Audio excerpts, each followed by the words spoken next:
Maravilha. Bom, gente, muito boa tarde a todos. Sejam bem-vindos mais uma vez aí ao nosso canal aqui do Departamento da Família, do Departamento da Infância da USE Regional São Paulo. Já faz um tempinho que nós juntamos forças, né? Departamento de Família, Departamento de Infância, para trazermos assuntos aí pertinentes, né? A família e a infância espírita, porque são departamentos que se unem, que têm coisas em comuns, né? A criança não vai à casa espírita sem a família também tem essa responsabilidade, né, na evangelização da criança. E nada melhor que temos uma pessoa que está envolvida num trabalho maravilhoso na evangelização da criança, na educação espírita da criança, como nosso querido Alan Mitchell. Alan Mitchell, escritor, palestrante, ativista da doutrina espírita, responsável pela Folhinha Espírita e também pelos livros que falam da Turma da Mônica para a nossa doutrina espírita. Alan, muito bem-vindo ao nosso grupo. Gostaria que você, depois aí, fosse feita aí a nossa prece, né? Você falasse também, começasse falando um pouquinho esse seu envolvimento aí com a Turma da Mônica, como é que se deu esse elo com o Moisés de Souza, né? Para a gente entender um pouquinho melhor o seu trabalho. Seja bem-vindo. Ângela? Então, neste momento, primeiramente na alegria por estarmos unidos em coração, em pensamento, entrelaçados pelo ideal da busca do amor no seio familiar. Pedimos que nesta tarde a equipe espiritual da USE, a equipe espiritual de cada casa espírita, onde atuamos, possam envolver com muita luz, com muita paz, cada um desta equipe, cada um ligado à família. Pedimos também, Pai, pelo Alan neste momento, que ele possa dulcificar seu coração, suas palavras, para que mais uma vez nos traga a compreensão dessa união que pelos laços do amor são colocados unidos no planeta Terra. Graças a Deus.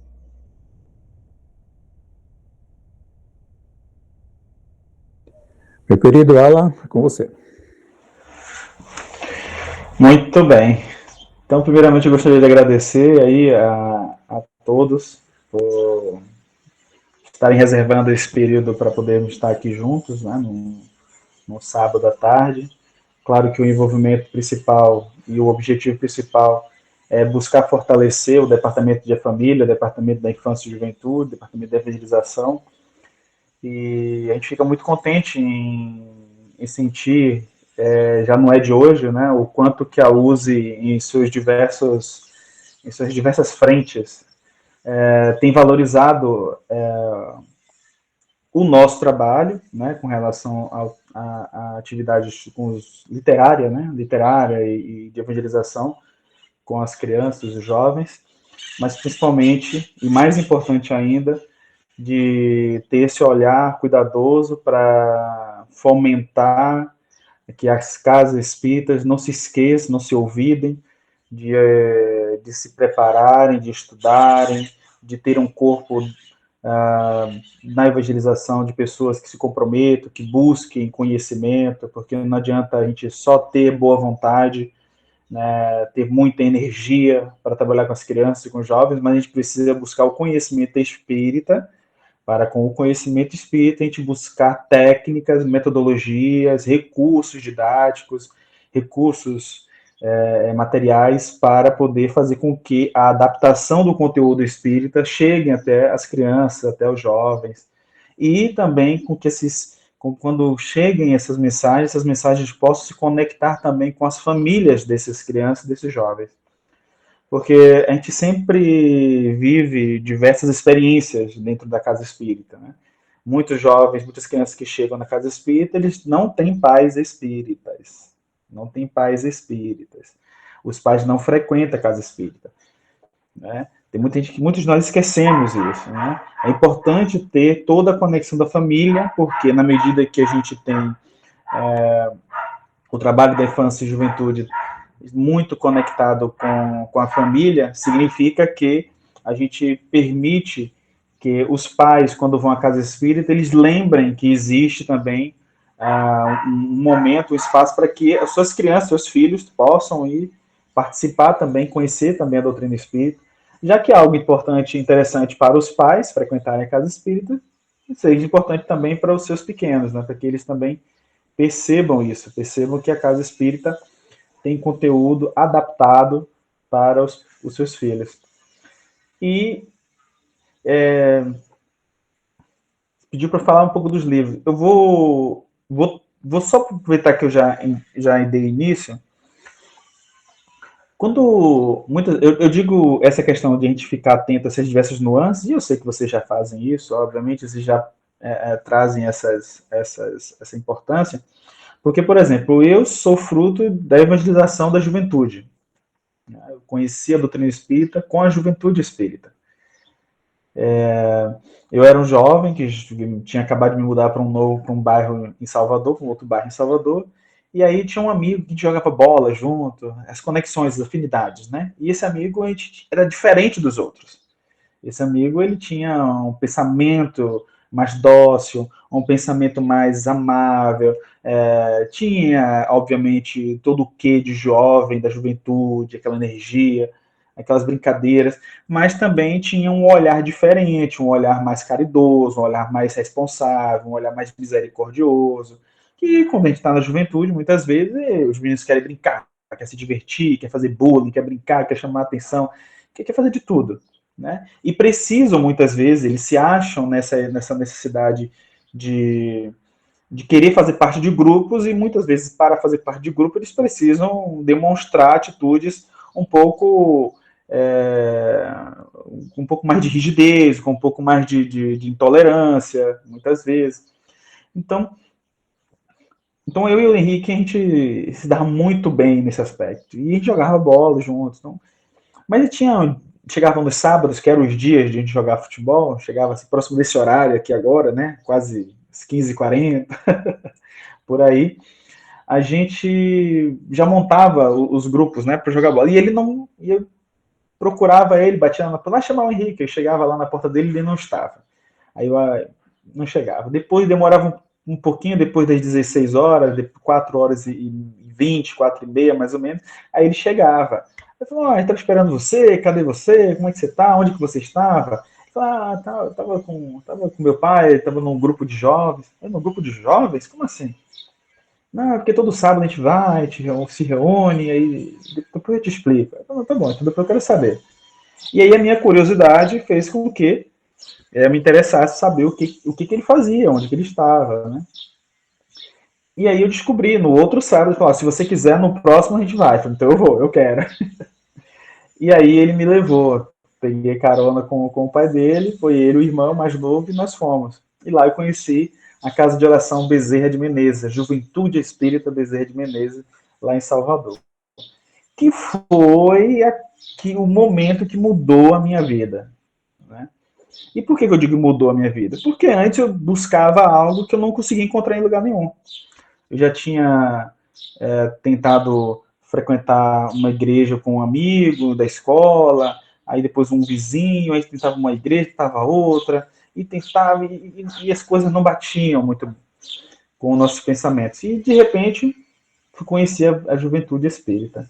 E foi fantástico, porque eu tinha tantas perguntas, tantos questionamentos, que somente quando eu encontrei a doutrina espírita, a juventude espírita, foi que eu consegui finalmente saciar essa fome por perguntas, por dúvidas que eu tinha desde muito tempo, e aí então eu consegui entender algumas questões. E o mais incrível de tudo isso é que, além dele frequentar a doutrina, dele frequentar a juventude espírita, e o irmão dele também frequentar um outro grupo mais jovem, é que o pai dele era um dos evangelizadores. E aí, quando a gente pegava a carona de volta, aí eles já sabiam. Já sabia que ele tinha arranjado um problema, porque eu voltava na carona perguntando mais coisas ainda. Então eu enchia de perguntas e era muita dúvida, era tanta coisa na minha cabeça. E eu perguntava de tudo, né? A das coisas que menos me tirava o sono era sobre as questões mediúnicas. Isso ainda não me preocupava. Mas as questões morais, as leis de Deus, mas por que acontece isso, por que acontece aquilo? Isso me questionava, eu tinha muita dúvida. Então, eles foram me respondendo, e eu fui frequentando a casa, e isso foi me tranquilizando, e fazendo todo o sentido. Então, isso faz com que a gente perceba o quanto que o trabalho da infância e juventude é importante. Porque é quase que também um atendimento fraterno. Eu dei um livro chamado Diálogo Fraterno, do Marlon Reichtal, não sei se você já leu, já conhece, ele é psicólogo, e ele fala sobre a importância de ouvir o paciente. Lá no capítulo 8, ele fala sobre a importância de ouvir o paciente. Que precisa dimensionar a intensidade das coisas, porque senão a gente vai muito numa energia de querer saber, de querer entender. O tempo também, que você não pode ter tempo, que você precisa ter tempo também para poder atender a cada pessoa. Aprofundar em eventos importantes para aquela pessoa que está ali buscando, né, conversar na casa espírita. Demonstrar compreensão, mas diferente de demonstrar compreensão pela dor de alguém que está chegando na casa espírita, não é concordar com aquilo que foi feito, né? É a mesma coisa que você chegar dizendo, eu acabei de fazer o aborto, e aconteceu isso e aquilo, e a gente entender, ser caridoso e entender o sofrimento e a dor daquela pessoa, é diferente de concordar com o ato em si. E a gente ser acolhedor com quem chega, independente daquilo que faz, né? Então, isso fala muito com relação ao atendimento fraterno com a evangelização, porque muitas vezes a criança chega, o adolescente chega com muitas dores, e com essas dúvidas que eles possuem, porque eles não vão só lá com uma ideia de entrar numa sala de aula, aprender um assunto novo e voltar para casa com conhecimento novo. Eles chegam lá com sofrimentos também. Então, muitas vezes, nessa conversa, nesse diálogo que se tem com a criança, com o jovem, a gente vai descobrindo coisas. E aí, esse descobrir coisas pode ser algo que pode ser um divisor de águas para aquele jovem, para aquela criança, né? Então, isso se faz muito importante nessa busca de qualificar, como Joana de Ângeles diz, né? Espiritizar, qualificar, humanizar, dentro daquilo que a gente precisa estar sempre se renovando como espírita que somos, né? Sempre buscando. Então, isso me fez conhecer a doutrina espírita, aprofundar, tirar as minhas dúvidas principais, acalmar um pouco o coração, e a partir daí a gente entender o que era a doutrina espírita. Porque muitas pessoas que chegam na casa espírita, os jovens, crianças, eles não querem saber o que é o espiritismo, por que eu faço isso, por que aquilo. Eles têm outras dúvidas, outros conflitos, né? Claro que as aulas perpassam por passar um conteúdo e, obviamente, em algum momento a criança, entendendo o conteúdo, vai despertando nele outras situações, outras dúvidas, e aí ele vai precisar, em algum momento, falar. Ele precisa fazer conexão com o evangelizado, ou com o evangelizador. E o evangelizador precisa ter essa destreza, esse conteúdo já ali trabalhado para poder conversar com ele. Porque as crianças vão trazer coisas que eles têm de fora, as comparações que eles têm de fora. Então, o que eles têm de fora? Muitas vezes é o filme que eles assistem, os desenhos animados que eles assistem, as séries que eles assistem. E eles fazem essa comparação. Por isso que é importante o evangelizador estar sempre conectado com as coisas que os jovens estão aprendendo. Porque quando eu brinco, inclusive em algumas palestras, porque na nossa época era fácil. Quando eu falo na nossa época, hein, Cícero, eu já começo a entregar a minha idade. Aí, quando na nossa época, a gente tinha TV na sala, e todo mundo que passava pela sala, que estava em casa, sabia o que a gente estava assistindo. Então isso era muito, muito simples. Então todo mundo conhecia, ouvia lá o Tom e Jerry, o Pica-Pau, o He-Man, o Caverna do Dragão, tudo aquilo, né? Então, os pais sabiam, os nossos irmãos, primos, todo mundo da família sabia. Hoje em dia, já é mais complicado. Muito mais complicado. Porque todos nós estamos usando telas portáteis, nossos televisores portáteis, foninho de ouvido, então nem ouvir o assunto, o tema que está sendo abordado ali, o que está sendo escutado pelo jovem, pela criança, a gente não consegue. O máximo que é possível fazer, muitas vezes, é tentar um controle parental, colocar o conteúdo para que seja adequado para crianças, mas em si, o conteúdo infantil que está sendo assistido, a gente não tem, muitas vezes, o conhecimento. Então, por isso que se faz importante sempre buscar uma forma de se conectar com a criança e com o jovem. Mas eu vou chegar lá. Tem algumas experiências para a gente relatar aqui, o quanto que isso acaba sendo perigoso, ou a gente precisa entender quais são os benefícios, os malefícios, né, do uso constante das redes sociais, e não só das redes sociais, né, mas também dos streamings, né, de todas as plataformas que estão disponíveis para a gente. Sobre o conteúdo da doutrina, obviamente vocês têm já bastante conhecimento do conteúdo. No Evangelho existem, só sobre a família, tem pelo menos 5 bons capítulos para a gente poder trabalhar, itens, né? Em diversos capítulos para a gente pensar, refletir um pouquinho sobre isso. Nós conhecemos, sabemos a importância da diferenciação entre os laços de família, entre os laços corporais, os laços consanguíneos, né? Os laços materiais, e os laços espirituais. A gente sabe da importância de a gente conversar bastante sobre esses assuntos, de fazer com que os pais percebam, né, que as crianças entendam também sobre por que a gente sente uma maior afinidade com alguns membros da família e não sente tanto assim uma afinidade com alguns outros membros.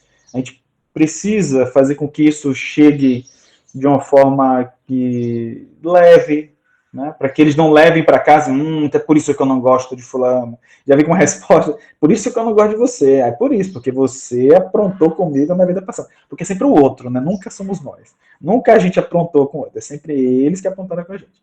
Tanto é que quando a gente vai para palestra, a gente vai ouvir os temas na doutrina espírita, que a gente percebe. Nossa, minha mãe tinha que estar aqui assistindo isso. Ah, meu marido tinha que estar aqui. Ah, tá vendo isso aqui? Eu falo, minha esposa. É para ela. Essa frase aí foi toda para ela. Esse capítulo inteiro aí. Então a gente fica sempre assim. A gente não faz a introspecção de que serve para nós. Somos nós que precisamos. Somos nós que estamos buscando e precisamos desse conteúdo. E o evangelizador, quando vai trabalhar na casa espírita, ele tem, obviamente, primeiro fazer o estudo, mas o estudo é para ele. Para a família dele, para ele. E aí depois destrinchar isso para colocar em prática ali com a garotada.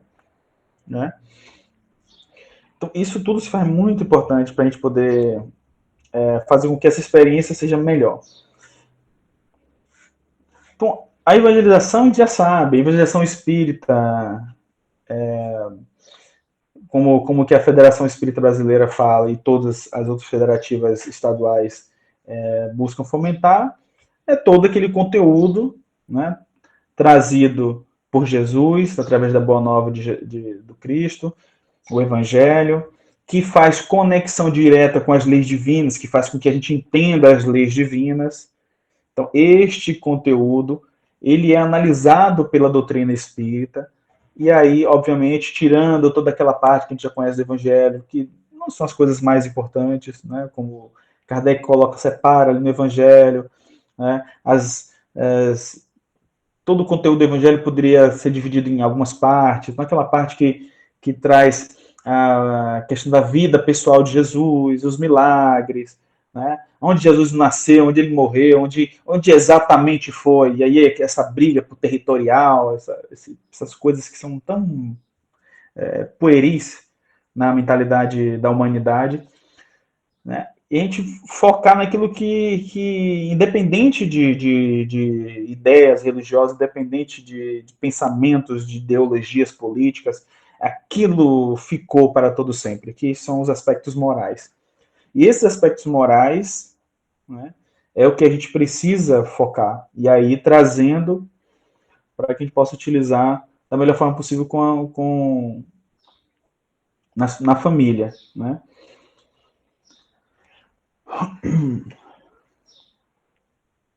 Quando a gente busca fazer essa conexão com a família, óbvio que perpassa por variações, porque cada família está passando por experiências muito diferentes. Mas, obviamente, que o conteúdo doutrinário, o conteúdo, o plano de aula da casa espírita, ela precisa ser feita. Né? Quanto mais condições nós oferecermos para os evangelizadores, quanto mais material, quanto mais possibilidades a gente oferece, quanto mais intercâmbio a gente faz, trazendo pessoas de outras casas para falar, quando a gente recebe outros expositores, a gente ouve outras formas de falar-se o mesmo tema, a gente começa a abrir as nossas mentes para poder. Quem está na casa espírita, frequentando a casa espírita, ele consegue. Nossa, mas isso aqui é interessante, porque isso aqui faz sentido. E por que faz sentido? Porque eu já ouvi antes. Eu já vi antes no outro expositor daqui da casa que já falou alguma coisa semelhante, e vem esse outro expositor agora falando a mesma coisa. Então, isso aqui realmente deve ser uma coisa muito importante. Né? Eu não posso desconsiderar isso, eu tenho que levar isso de uma forma mais séria para minha casa, né, para o meu lar. Então, fazer o evangelho no lar deve ser uma coisa muito importante, porque eu já vi umas trocentas pessoas falarem sobre isso. Então, eu já coloco isso como algo importante na minha casa. Então, quando a gente ouve um livro que eu recomendo muito, e eu não tenho ele aqui perto, que provavelmente eu já emprestei, eu dei para alguém, que é o Nossos Filhos São Espíritas, né, do Hermílio de Miranda. Sempre recomendo ele para que a gente possa colocar dentro das nossas casas, nossos lares, né, nossas casas espíritas, dos nossos lares. Porque o Hermínio traz tantas experiências da importância de se fazer o evangelho no lar, até antes mesmo da família pensar sequer em receber um espírito, né, de ter um filho. Então já começar a fazer o evangelho no lar. Porque se a casa pensar, quando os pais começarem a pensar, o casal começar a pensar em receber o espírito, eles já estão iniciando ali o processo de conexão com esse espírito. Né? Porque o espírito, muitas vezes, ele está ali na dúvida se quer realmente encarnar ou não naquela família, porque a família tem um membro que já pode trazer alguma dificuldade na encarnação dele. Então, ele fica receoso. Então, no livro do Hermínio, ele traz essa experiência, o quanto a gente ajuda e muito a receber esse espírito. E aí tantas outras coisas, consequentemente, né? Porque quanto que a experiência de você se preparar para receber o espírito, você planeja a vinda de uma criança, você planeja a vinda da criança financeiramente, emocionalmente, você começa a montar o quarto, você começa a fazer os enxovais, começa a se planejar com relação ao conteúdo, né, a todo o material que precisa ter na casa, dentro da casa, o quartinho do bebê, quando você descobre, quando você faz a ultrassom, né, quando você começa a perceber o sexo do bebê, você começa a comprar as roupas, e hoje em dia todo mundo faz tantos momentos com a família, né, para compartilhar com os outros familiares. Olha, vamos receber o nosso ente querido. Como é que ele vai ser? Qual é o sexo do bebê? Masculino, feminino? Né? Materialmente falando, óbvio. Então, como é que vai ser? E aí eles fazem todo aquele momento. Então, hoje tem aqueles chás de revelação. E as pessoas se encantam e fazem com que aquele momento seja único. E muitas vezes também é uma oportunidade da família angariar ali os primeiros presentes para o bebê, né? Onde começa a receber as fraldas também, né? Tem o chá de fraldas. Então, o que eu quero dizer é que os pais, eles vão estabelecendo pequenos passos para a vinda do espírito. Só que, muitas vezes, o espírito, ele está receoso, E a gente só pensando na questão material faz com que o nosso foco seja muito pequeno em relação a toda essa grandiosidade que é receber um espírito. E como o Hermínio de Miranda lembra muito bem, esse espírito que já existe, este ser que já existe numa outra esfera. A gente receber este ser aqui com muita responsabilidade. Porque deve ser muito difícil você se preparar. Vamos pensar aqui, vocês, imagine que vocês agora, daqui a 9 meses, vocês aqui vão receber um espírito nos lares de vocês. E esse espírito é o Ala. Imagina, o Ala Mitchell vai chegar aí, vocês têm que se preparar. Então, ou seja, eu já existo aqui, já estou aqui. Aí vocês vão me receber. Vão me receber, só que eu vou, minha memória, minhas lembranças, elas vão ser esquecidas. Mas eu vou estar aí com vocês. Então, olha só como é complexo isso. E aí vocês vão ter que me receber e eu vou ter que começar tudo de novo. Tudo de novo no aspecto material. Mas as minhas experiências, em algum momento, eu vou poder ativar de alguma forma, principalmente os aspectos morais. Mas isso só vai acontecer lá para os 7 anos, né? Lá para os 7 anos eu vou começar a lembrar como eu realmente era. Então, percebe, a gente pode perceber o quanto que a gente tem de responsabilidade. Então, a doutrina espírita permite a gente refletir muito mais profundamente com relação a isso. Porque senão a gente fica ainda naquele pensamento lá antigo de que todo espírito que chega ao nosso lar, ele tem que necessariamente ter os aspectos de semelhança muito mais próximos do pai ou da mãe, e aí vamos sempre brincar com aquela coisa, puxou a mãe, puxou o avô, puxou o pai, puxou isso, puxou quem, né? Puxou o vizinho. Então a gente puxa quem? Quem é que puxa? Puxa muitas pessoas. Porque a semelhança dos aspectos de pensamento, decisões lógicas, decisões dos sentimentos, eles têm afinidade com diversas outras pessoas, tem similaridade, aliás, mas afinidade vão ser com algumas pessoas. Então, o Evangelho ele nos fala muito sobre isso, né? Então, nas casas atuais das aflições, por exemplo, ele nos lembra, né, que como os pais são infelizes, muitas vezes, porque não combateram as más tendências dos seus filhos logo lá no início, ou seja, a responsabilidade que os pais possuem em ter que realmente investir tempo, paciência na formação moral, não é a formação científica, intelectual, porque isso a escola se encarrega em muito, mas no aspecto moral, de fazer com que ele seja um cidadão de bem, que ele seja um cidadão responsável, que ele perceba que o mundo é muito diverso, que o mundo é cheio de particularidades, que os mesmos indivíduos que frequentem os mesmos grupos, ou seja, nós espíritas, dentro da doutrina espírita, nós ainda assim somos muito diferentes, pensamos de diversas formas diferentes, e a gente precisa, dentro do grupo espírita, buscar ali compreender, ter paciência, para poder que a gente tenha um movimento espírita ainda mais harmonioso possível. E, obviamente, quando a gente nasce por causa dos nossos resgates, nossas dívidas, então a gente perpassa também por muito sofrimento, né?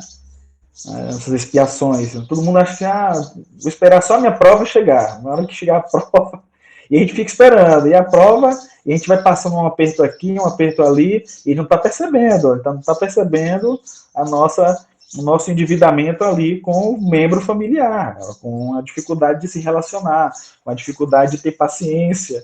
Né? Então a gente está lutando ali, mas não lutando com a vontade, a gente está lutando contra o outro, porque o outro é que não tem paciência, é o outro que não está me escutando, é o outro que está sempre errado.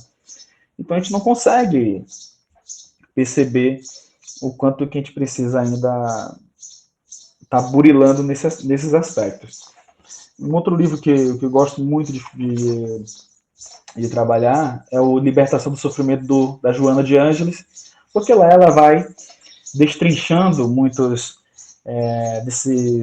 dessas nuances dos quais essa experiência de vicissitudes nos apresentam na nossa encarnação. E aí elas são muitas, né? São muitas. Lidar com muitas coisas. Muitas coisas. E uma das coisas que eu acho que é bem interessante que ela nos apresenta aqui tem a ver com os comportamentos. Porque ela fala sobre isso em diversos aspectos desse livro. Né? Quem já leu ele, por acaso? Alguém aí? Pode botar a mãozinha só para eu saber. Ninguém ainda? Olha, recomendo, tá? Muito, muito bom. Muito, muito, muito bom. Então ele já fala muito sobre comportamento. Ele fala sobre o comportamento adequado, educação e vida. E tem o automatismo do bem. Né? Automatismo do bem. Capítulo 19. Fantástico.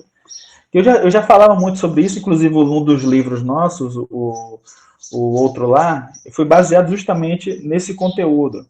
Que o Divaldo falava muito na palestra sobre essa dificuldade que a gente tinha de sermos bons, de sermos pessoas que fizéssemos coisas boas, mas não, a gente não se preocupar tanto, porque a gente se martiriza tanto, né? Porque a gente não é bom ainda, então a gente se martiriza muito. Ou a gente se engana dizendo que achando que já é bom. Esse é um outro problema. A gente se ilude achando que já é bom, que já faz tudo bem, porque a gente faz muitas atividades na casa espírita, ajuda muitas pessoas, a gente está lá na sopa na segunda-feira, na terça-feira a gente está no trabalho mediúnico, na quarta-feira, então, a gente está lá na palestra doutrinária, estamos trabalhando lá no grupo da mesa, né, que recebe os palestrantes. Na quinta-feira, então, também a gente está fazendo nossa atividade lá no grupo de estudo. Na sexta-feira a gente folga, mas no sábado a gente está lá no trabalho de evangelização. Então a gente fica o tempo todo na casa espírita. Ai, meu Deus do céu. Então a gente está fazendo tudo certo. A gente está fazendo tudo certo ou está fugindo? Fugindo de onde? A gente está fugindo, muitas vezes, do nosso compromisso de resgate na família, muitas vezes. A gente está fazendo tanta atividade fora de casa porque a gente não consegue lembrar dos nossos compromissos dentro de casa. Porque dentro de casa está muito difícil. Eu não consigo mais diálogo, não consigo conversar, não consigo endireitar as coisas. E isso acontece com todos nós. Às vezes fica muito difícil fazer as resoluções no lar. Né? Então, às vezes a gente vai escapando, vai fazendo coisas fora, porque a gente desgasta muito emocionalmente. Né? Então, as emoções, os sentimentos, justamente são os pequenos alarmes que Deus coloca em todos nós para que apitem, né? Para que eles disparem, para permear ali que alguma coisa não está bem. Né? Que alguma coisa não está bem dentro de nós. Significa que eu estou meio desequilibrando. Então, com esse desequilíbrio emocional, a gente começa a ter, inclusive como a Anete Guimarães fala, né? Todas as coisas físicas, elas estão indo diretamente na nossa mente, o que lida automaticamente com o emocional. E também as nossas relações emocionais, sentimentais, com o outro, vai também afetar diretamente o nosso aspecto orgânico. Nossa mente também fica afetada. Então, ou seja, não adianta mais a gente fugir, porque senão em algum momento o nosso corpo vai sentir. Né? Por isso que a pressão alta, as deformidades nos aspectos cardíacos, a gente começa a ficar tendo várias doenças, porque, aliás, nós ficamos doentes, né? Não existe mais doença, a gente fica doente, justamente porque a gente acaba desequilibrando no aspecto emocional, né? Em lidar com o outro.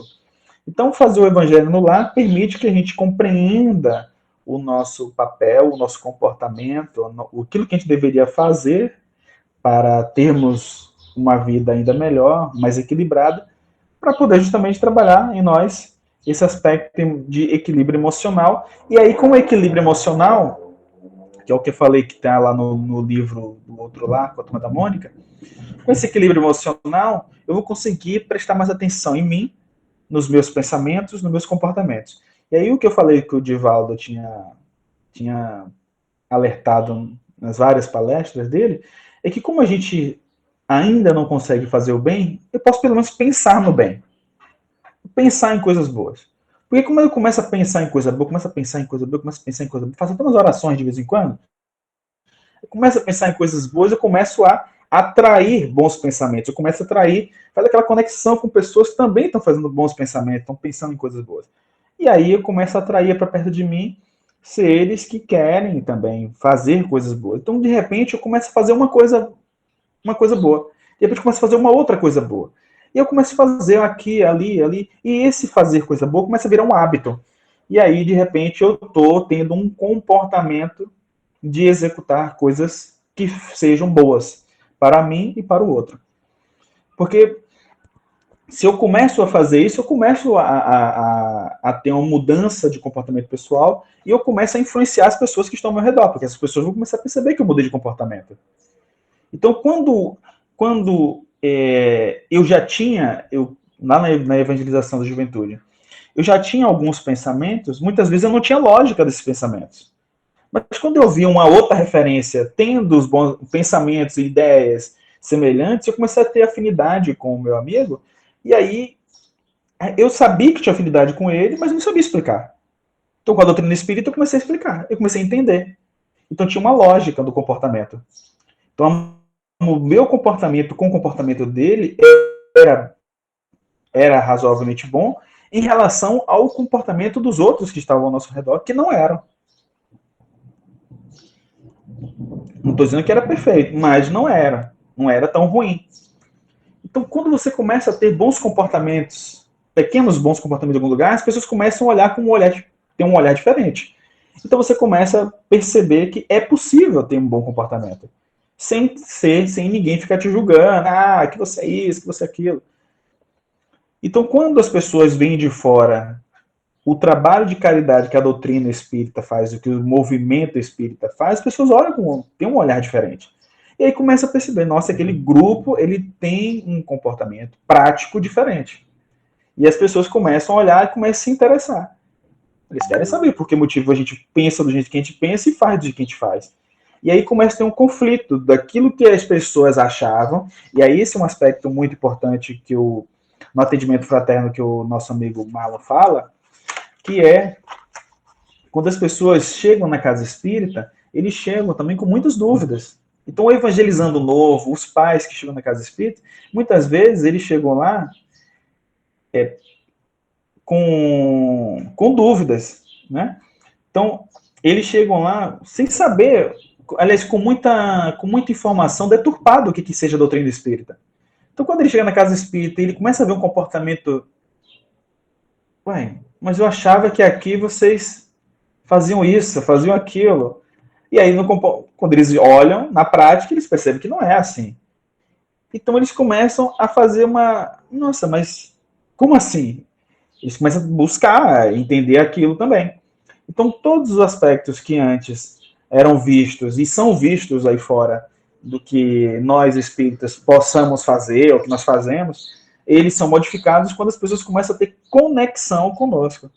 Então, as pessoas começam a ter conexão com os espíritos, as pessoas começam a ver os comportamentos de nós espíritas, as pessoas começam a ver o comportamento daquela pessoa que frequenta uma casa espírita. Eu fui no Rio Grande do Sul, há um tempo atrás, antes da pandemia, e lá eu fui visitar Santa Maria, né, no Rio Grande do Sul. E aí eu tive uma atividade na escola, com quase todas as salas de aula, a gente foi visitando cada sala de aula e vendo o que eles apresentavam. E eu tive depois um momento de bate-papo com todos eles. E é impressionante como o comportamento das pessoas, das crianças que frequentavam a escola espírita, era superior, o nível de comportamento, o nível de educação, para falar, levantava a mão antes de falar, tudo, era superior a de qualquer outra pessoa. Inclusive, era superior ao dos filhos dos frequentadores da casa espírita. Olha só que incrível.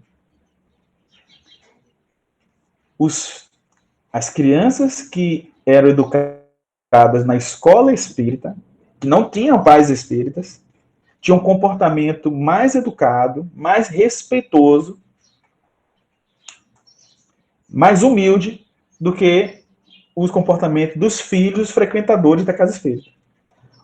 Possivelmente, Possivelmente, porque as crianças, os filhos dos frequentadores, muitos deles, ainda estavam iniciando na casa espírita. Já os da escola já tinham tempo em contato com a doutrina espírita, contato com a escola, obviamente, mas também com outros valores que eram ali trazidos na escola espírita. Então, o comportamento deles era impressionante. Já o dos filhos, dos frequentadores, e aí tem várias outras questões, né? O acesso ao material, porque os filhos dos frequentadores têm um nível social diferente dos que estavam na escola.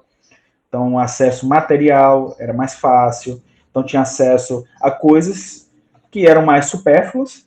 E aí, talvez, o que a gente está errando com os nossos filhos, né? Nós que somos do movimento espírita, aqueles que deveríamos estar levando nossos filhos para a evangelização, porque é impressionante o quanto de nós que frequentamos a casa espírita, que a gente não tem levado os nossos filhos para a evangelização espírita. É impressionante. É impressionante. E aí, a gente usa, obviamente, as diversas respostas, né? Porque muitos das crianças, porque tem aniversário, porque não sei o quê, porque tem uma aulinha. Poxa, mas a aula tinha que ser no mesmo dia da evangelização? Podia encontrar, colocar outra aula, um outro dia? Porque qual o valor mais importante? Qual o valor? Qual é a aula que essa criança está fazendo, que está no lugar da aula da casa espírita, no lugar da aula da evangelização, em que essa criança vai levar para a próxima encarnação? Que aula é essa? Ele vai falar japonês? Vai levar para a próxima encarnação? E é tão importante assim? Vai falar chinês? Talvez ele lembre, tenha facilidade na próxima encarnação, principalmente se morar próximo das regiões. Mas, então, um aspecto das aulas da evangelização espírita são os aspectos mais importantes, porque ali a gente vai levar conteúdo para o resto da nossa vida e das várias existências que nós teremos depois. Então, a gente precisa ter atenção com relação a isso, nós que estamos frequentando a casa espírita, que nós somos trabalhadores da casa espírita, para que os nossos filhos e netos possam participar e encontrem lá o melhor recurso possível na evangelização.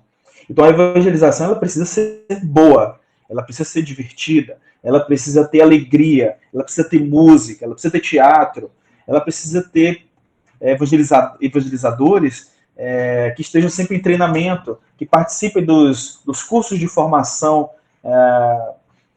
promovidos pela Federação Espírita Brasileira, por exemplo,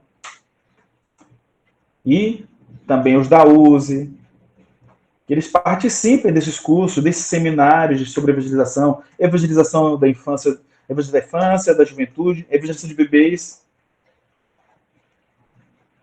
Então, que desde cedo. Então, por isso, o aspecto, quanto mais cedo possível, evangelização de bebês, evangelização até com as gestantes, para que elas não pensem, mas eu não vou fazer o culto online que meu filho ainda não nasceu. Ué, como assim? Não, porque ele não nasceu, ele não está aqui comigo fisicamente.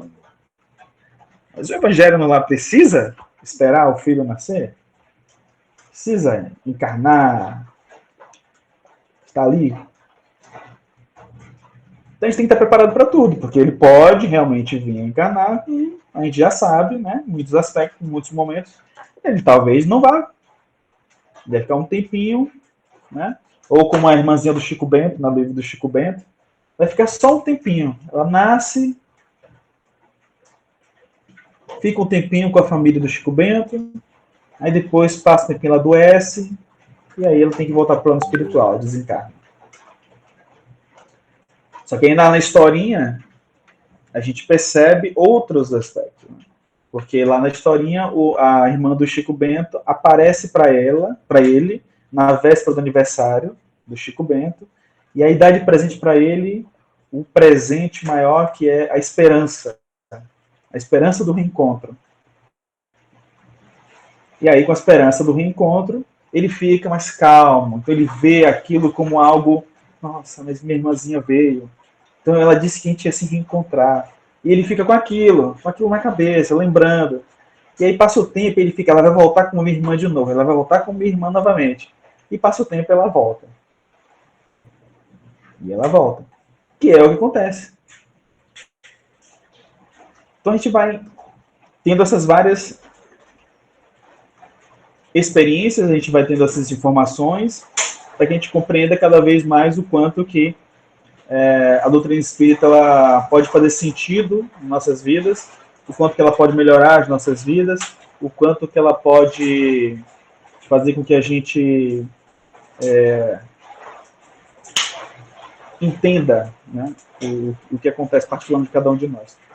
Eu não sei se vocês estão ouvindo, aqui começou a chover muito forte, vocês estão vendo um barulhão, porque aqui o fone de ouvido dizem que é bom, mas eu não sei. Acho que está caindo até um pouco de granizo aqui. Estamos ouvindo, inclusive os passarinhos, os cachorros, estão tudo ouvindo. Os cachorros começaram a latir, eu fechei aqui a janela. Só que agora eu tive que fechar a janela por causa da chuva. A chuva tá forte aqui. Estamos ouvindo ela, fique tranquilo. Pronto.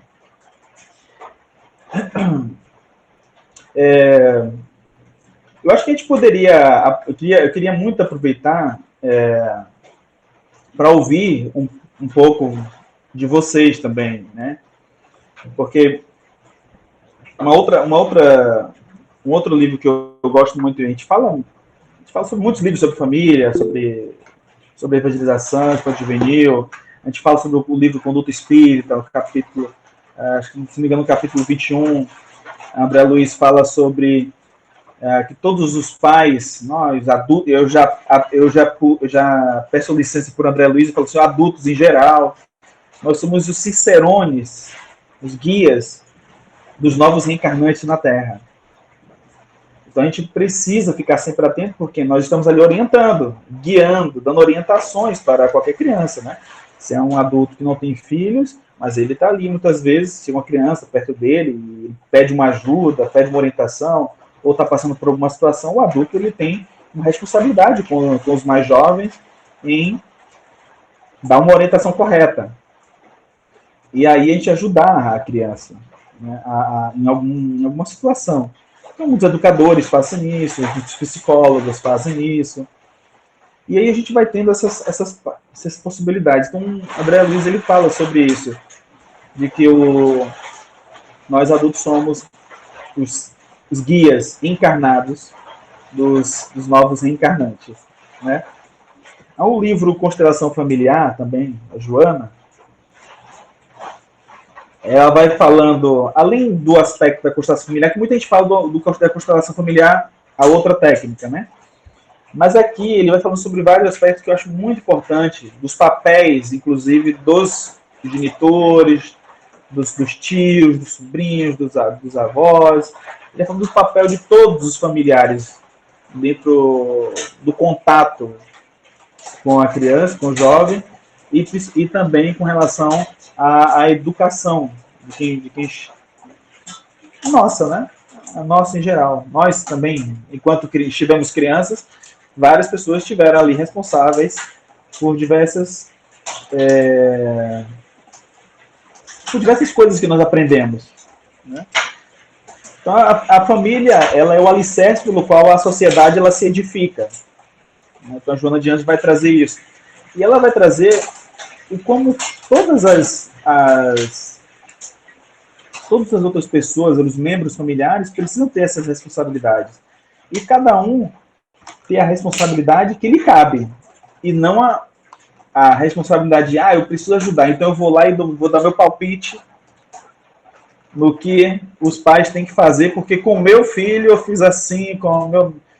Então, isso é um gancho importante que a Joana de Ângeles traz. Dos quais, por exemplo, os avós eles não podem entrar ali e dar sugestões como se os pais tivessem a obrigação de fazer as mesmas coisas. E esse é um problema nesse trabalho que a gente percebeu, Porque, por exemplo, as mães, as mulheres, enquanto mães, enquanto gestantes, enquanto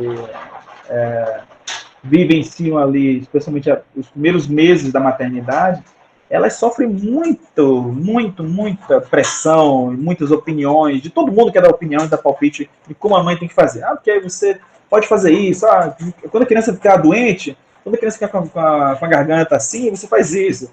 Quando a criança estiver com febre, você faz aquilo. E você toma chá disso, toma remédio disso, toma daquilo, você faz a criança de cabeça para baixo, bota a criança para dormir sufocada. É cada coisa absurda, né? Todo mundo dá uma sugestão de como tem que fazer para cuidar da criança.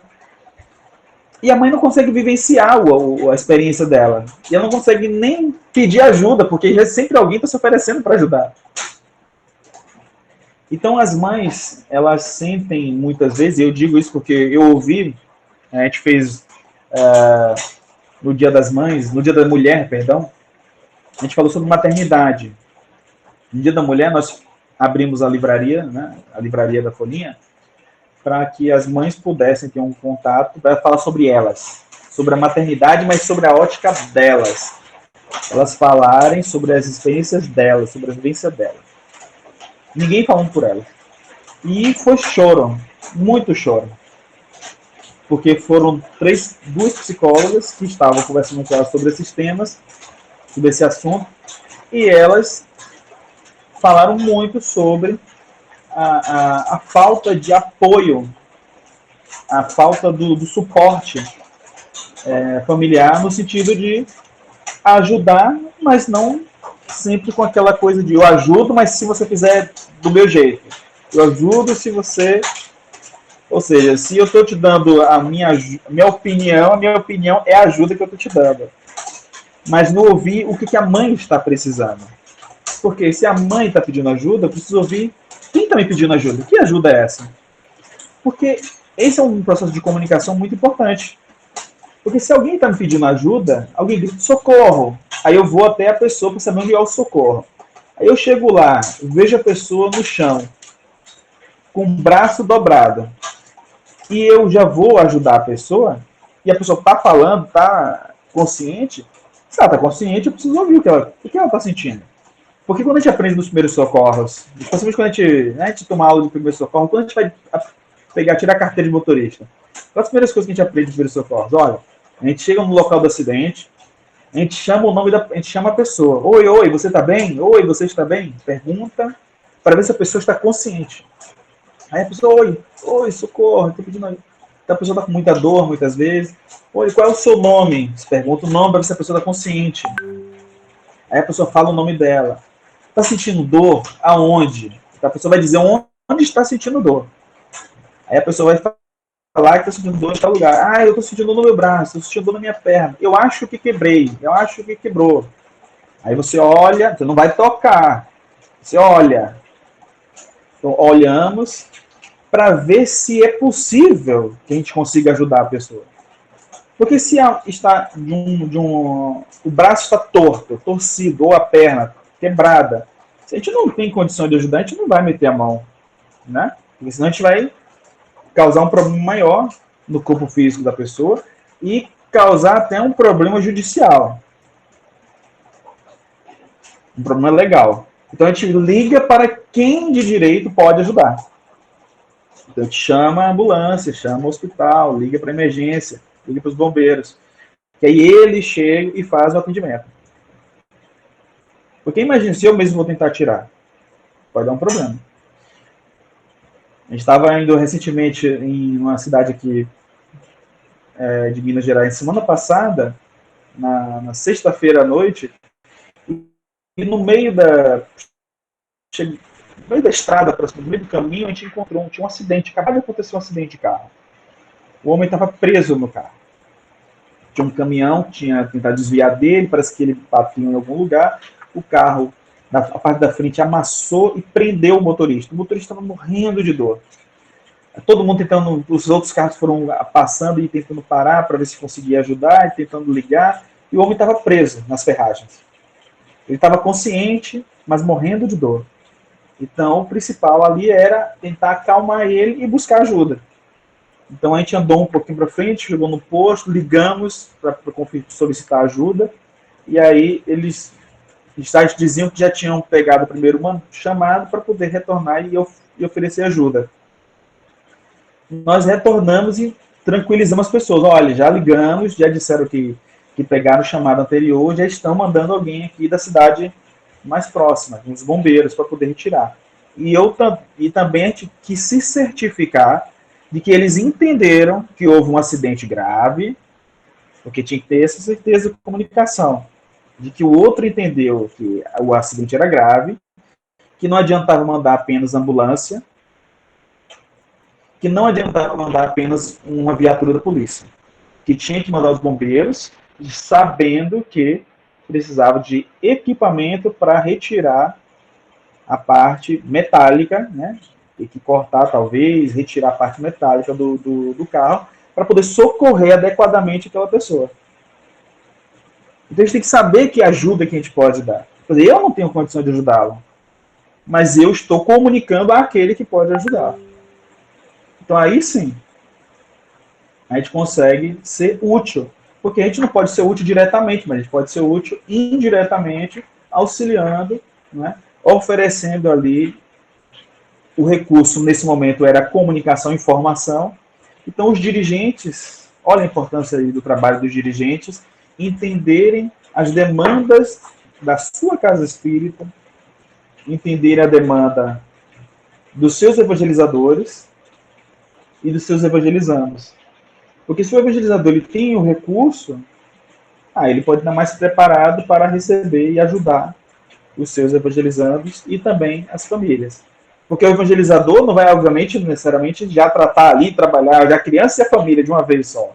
Não, tem a casa espírita, com seu atendimento fraterno, que vai fazer a adequação. Então, quando o evangelizador percebe alguma coisa ali com a criança, com o jovem, que tem a ver com os pais, pode direcionar ali para solicitando ajuda da casa. Aí a casa vai poder auxiliar também com seus outros departamentos. E aí a multidisciplinaridade, né? O atendimento multidepartamental vai poder fazer um trabalho ainda mais adequado. E aí a gente vê as coisas funcionarem de forma adequada, melhor.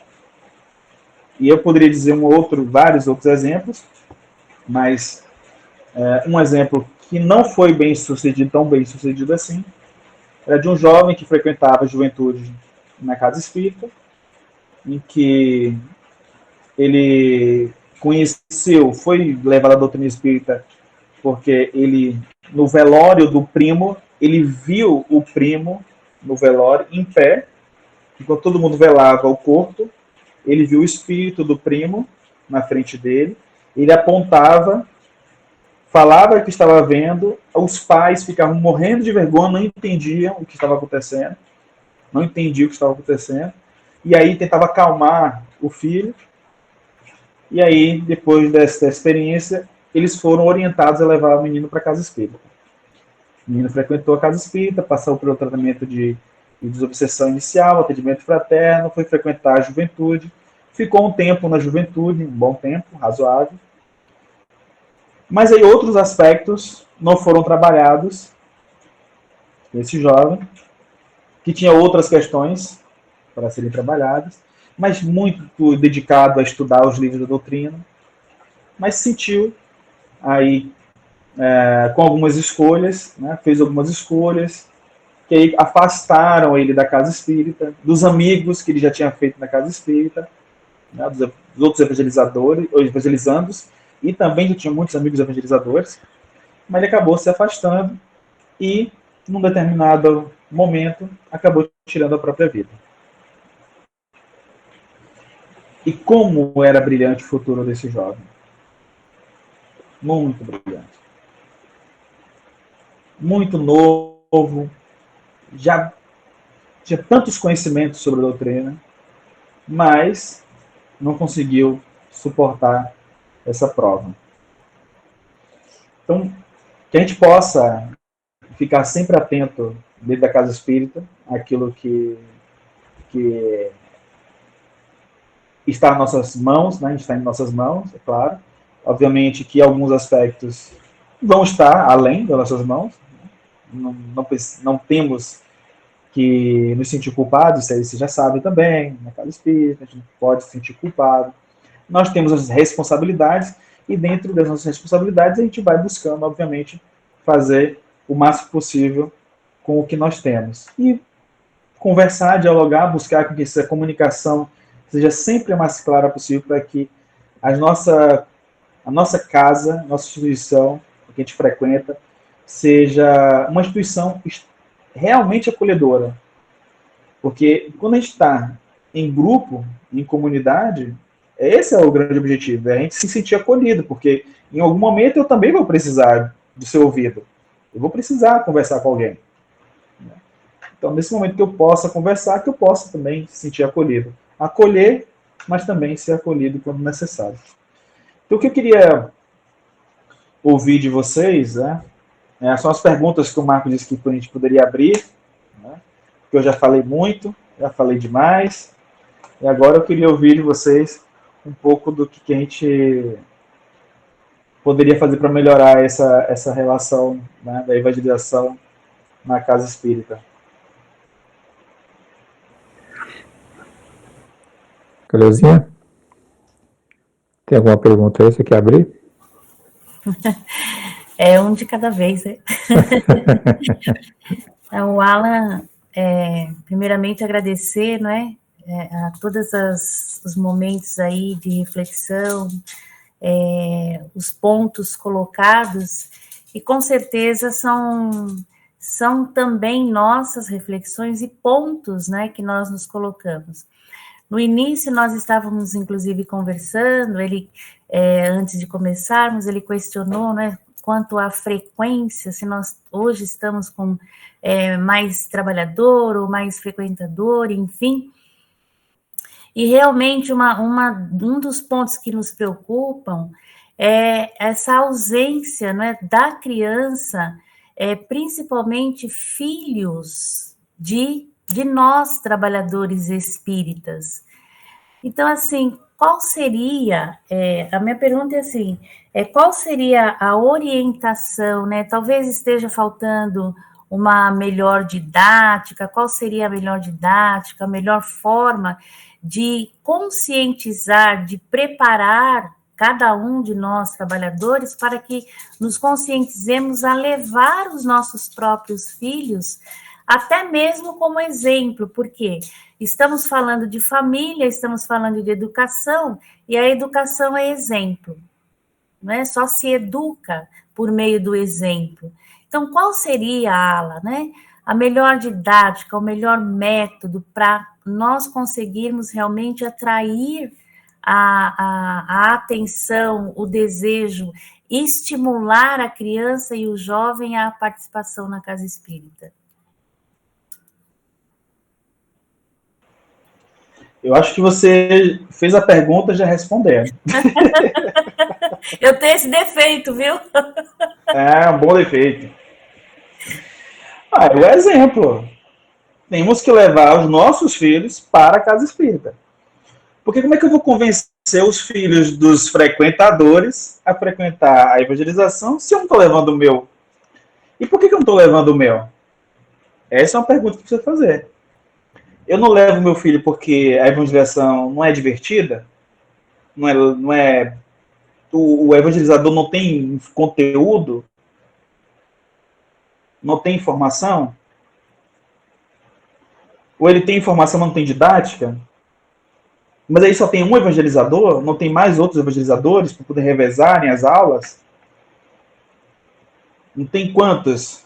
Né? Só tem 2 evangelizadores para a turminha de 3 até 12 anos? Aí complica. Então a gente precisa formar evangelizadores.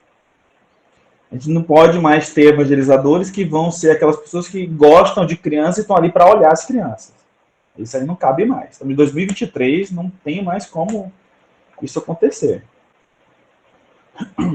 O Raul Teixeira, ele tem uma palestra que ele fala sobre isso. Ele diz que estava fazendo um seminário, estava na casa, e aí geralmente o pessoal chama para... Quando a gente vai nas casas espíritas, acontece muito isso. As pessoas sempre nos apresentam a casa, aí eles que chamaram ele para apresentar a casa, olha, aqui fica a sala da mediúnica, aqui a gente realiza o farnéis, a gente guarda todos os farnéis aqui para distribuição, para doação, aqui a gente faz a sala de costura, e aqui é a evangelização. Olha, ainda está acontecendo a evangelização agora. Vou dar uma olhadinha aqui.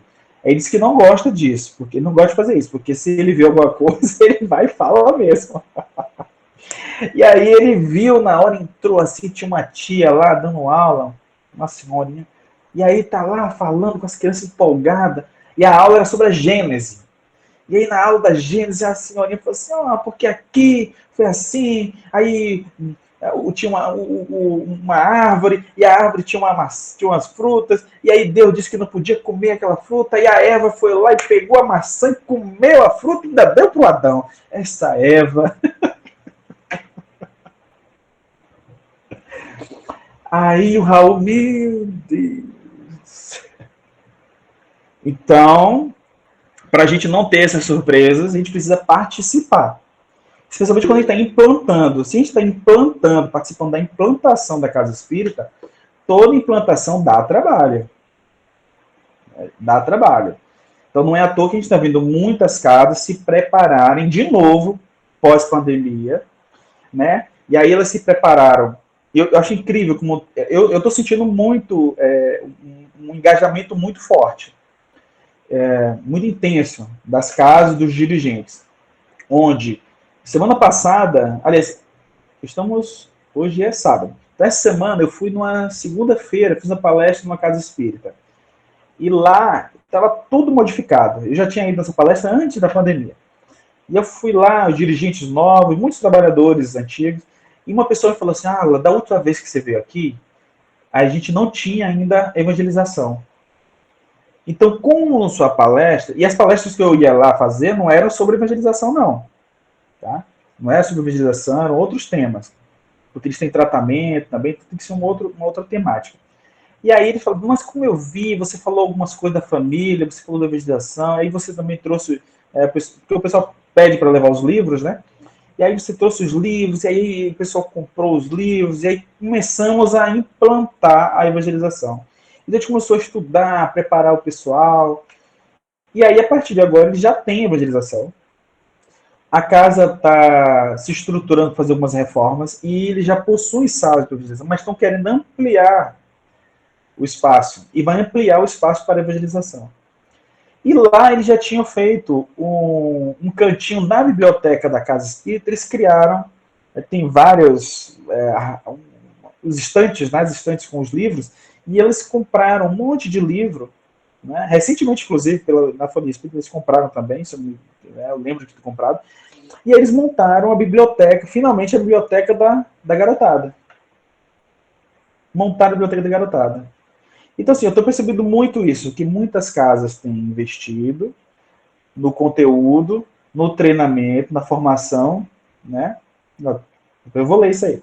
Aí, na formação dos evangelizandos, aliás, dos evangelizadores, perdão, e também no recurso. Porque se você tem recurso, você tem possibilidade do evangelizador ir lá e adequar o conteúdo. Porque se tem livros, tem muitos livros que já têm aulas prontas. Tem muitos livros que já têm aulas prontas. Tem livros de evangelização, Evangelho segundo o Espiritismo para crianças, tem o Livro dos Espíritos para crianças, tem o Livrinho dos Espíritos para crianças, tem o Evangelinho dos Espíritos para crianças, tem o da Fonia Espírita, a gente fez 2 volumes, infelizmente somente 2 por enquanto, mas a ideia é fazer mais, que é o Livro dos Espíritos para crianças, com atividades, né, o Livro dos Espíritos para crianças. Aí tem o volume 1, Deus, o volume 2, que é Elementos Gerais do Universo. Então tem o capítulo 1 do livro do Deus, né? São 3 itens, então tem 3 histórias e várias atividades. O capítulo 2, que são Elementos Gerais do Universo, são 4 itens, 4 histórias com várias atividades. Então, já começa a haver nas casas espíritas uma mobilização muito grande para buscar o conteúdo, formar os evangelizadores, eles se formam com o conteúdo, com a parte técnica, sabe que já participam muitos deles dos grupos de estudo, porque isso é importante, Então, se eles participam do grupo de estudo, do Livro dos Espíritos, da evangelização, e aí estão lá fazendo curso, e aí estão tendo recurso, tendo livro, então fica a possibilidade, né, muito maior desse conteúdo ser muito mais adequado para as crianças. Então a gente precisa, obviamente, dar o exemplo, levando nossos filhos, temos que nos mobilizar para isso, e aí fazer as perguntas, o porquê que eu não levo? E aí conversar com todo mundo que tem filho, por que eu não levo? Ah, por causa disso, por causa daquilo. Ah, porque ele tem aula. Peraí, mas tem aula no sábado de manhã? No sábado à tarde? Ah, tem de segunda a sexta à noite? Ah, porque ele não quer vir. Não quer vir? Não quer vir para a escola? Não quer ir para a escola? E também que não quer ir para a escola, também não leva? Né? Porque a criança, ela tem que ter os momentos de brincar. Porque também se tiver só a responsabilidade de tarefas e não ter brincadeira, também aí fica difícil. Então ele precisa ter esses momentos. Então tem que ter um momento de evangelização, aí ele vai, experimenta, ele tem que ser uma evangelização gostosa, onde ele dança, onde ele pula, onde ele brinca, onde ele pinte, onde ele colore, se divirta, onde ele ouça histórias, onde ele participe também. Ele não pode ficar só sentado lá 1 hora de evangelização, 2 horas de evangelização só sentadinho, quietinho ouvindo. Ele tem que participar, tem que pular, brincar. Na minha época, quando a gente era da juventude, a gente tinha música, a gente dançava, mas pulava, tinha as atividades, joguinhos. Aí de vez em quando tinha uma atividade extra que a gente fazia, que eu adorava também. Aí um dia que todo mundo ia para o campinho, ia jogar bola, todo mundo, ou seja, confraternização. Né? Quando tinha no São João, né, as festas juninas, julinas, a gente convidava os jovens a participar da festa da festa da casa, porque era uma festa da instituição, para que todo mundo fosse participar da instituição. Então a gente precisa fazer esses movimentos, que demandam esforço, mas é um investimento, porque é um investimento dos quais a gente sabe, né, o que vai acontecer daí em diante. Eu digo porque eu sou fruto da evangelização espírita, mas também tenho vários amigos que eram desta época da evangelização, e muitos deles se formaram e trabalham hoje, muitos são palestrantes espíritas, inclusive, né? Muitos são expositores espíritas, outros são evangelizadores, outros têm outras atividades, outros não estão com atividades voluntárias na casa espírita, mas eles são cidadãos de bem, frequentam a casa espírita. Vou querer levantar a mão.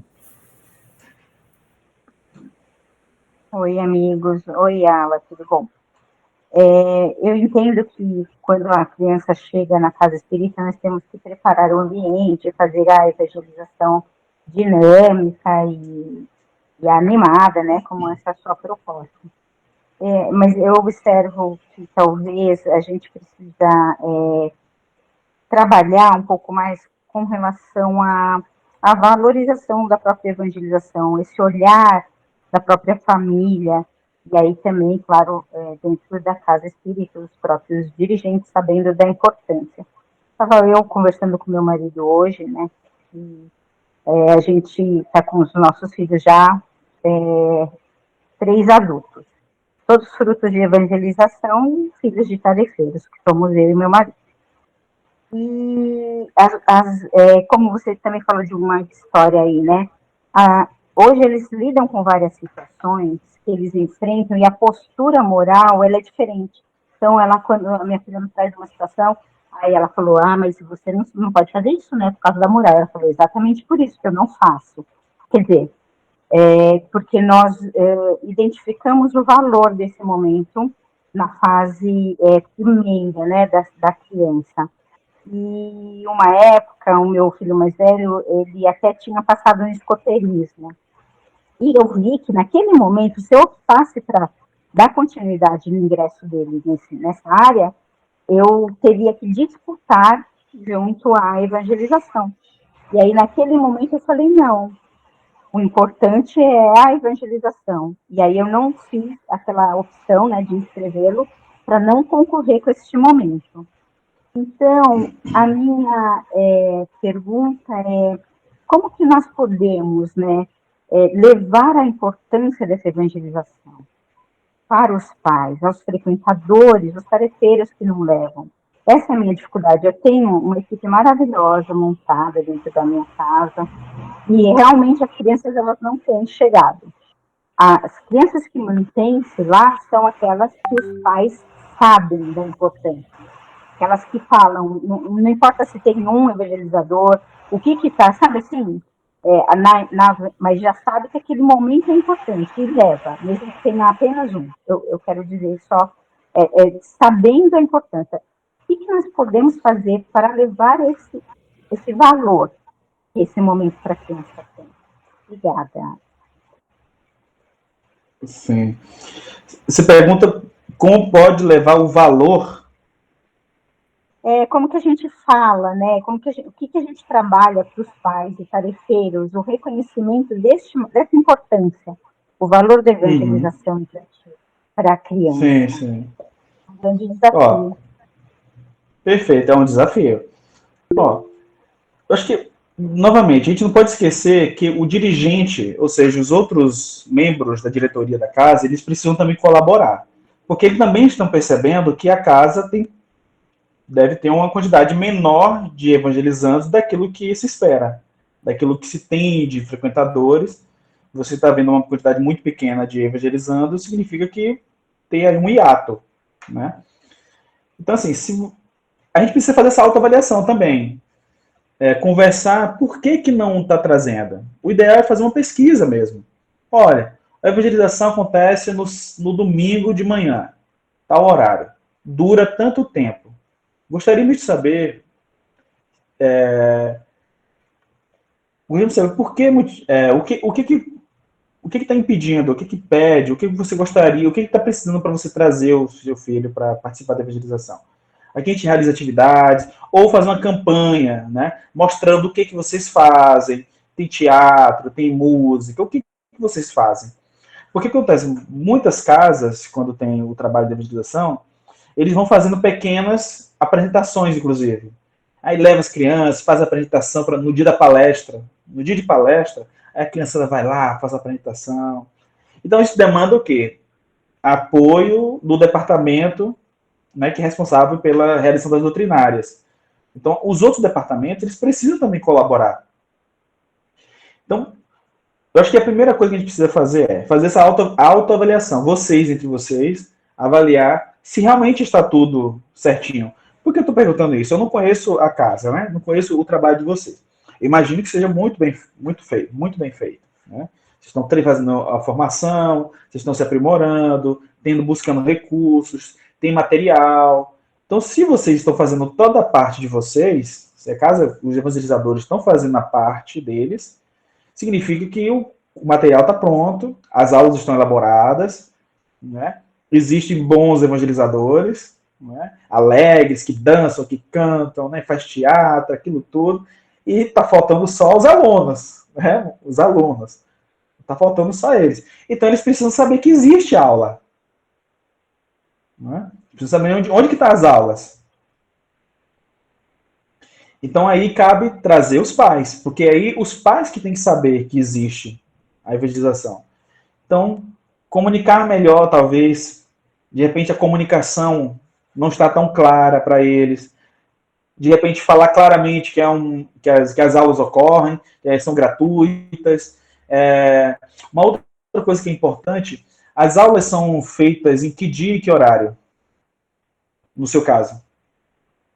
Sábado pela manhã, das 9 às 11. E o que acontece na casa nesse horário, além da evangelização? Só evangelização, porque a casa é bem pequenina. Então pronto, está resolvido.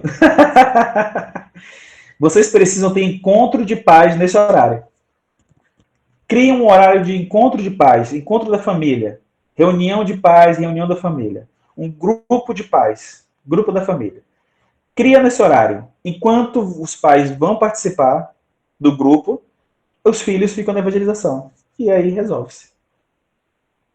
Só não vão poder participar se for uma criança que tenha aula nesse horário, aula escola nesse horário. Né? Mas a maioria, geralmente isso ocorre em outras casas também, mas quando eles implementam a reunião de pais, reunião da família, aí tem alguém responsável, né, pelo grupo da família, E aí tem que ter ajuda da casa para ter esse tipo de atividade. Eles realizam um grupo de família, reunião da família, aí tem atividades, aí pode-se trabalhar o evangelho, pode-se trabalhar os nossos filhos são espíritos, o constelação familiar, tem um monte de livro para se trabalhar.